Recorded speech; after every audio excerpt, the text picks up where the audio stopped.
power rule. So now let's look at the product rule. The product rule states that when you take the log of a product, a multiplication of two values, and you want to expand it, it's the same thing as breaking it apart, where we take log base b of the first value plus log base b of the second value. So all you're doing is splitting the product up by separating it, giving it each its logarithm notation, and using a plus sign. So let's look at a simple example.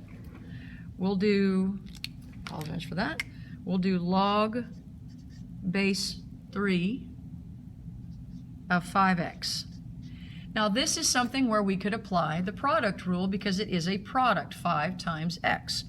So I'm going to convert this and I'm going to separate it.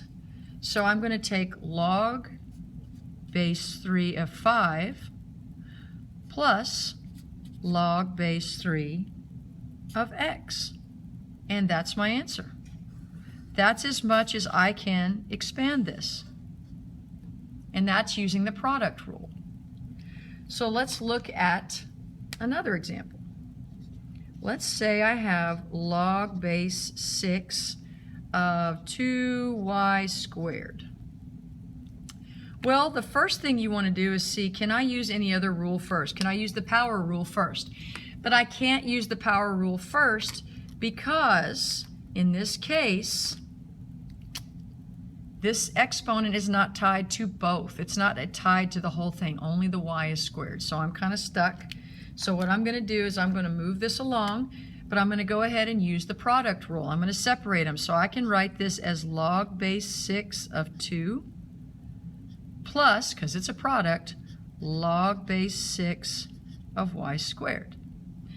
Now, because I have the power rule and I know how to do the power rule, notice I've got a single value here with a single exponent. So now I can take that exponent and move it in front now that they're separated.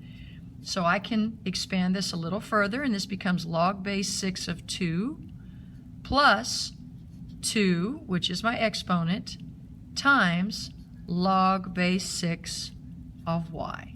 And that is my complete expansion using the product rule and using the power rule. Okay, so before we go into the quotient rule, let's go back and let's examine this one. Now, do you see a product rule here? We can actually use the product rule. So now I'm going to take this and make it log base 5 of x squared plus log base 5 of y cubed. I used my product rule now to separate it, and then to finish it, I'm going to use my power rule. So this 2 will go in front, and this 3 will go in front.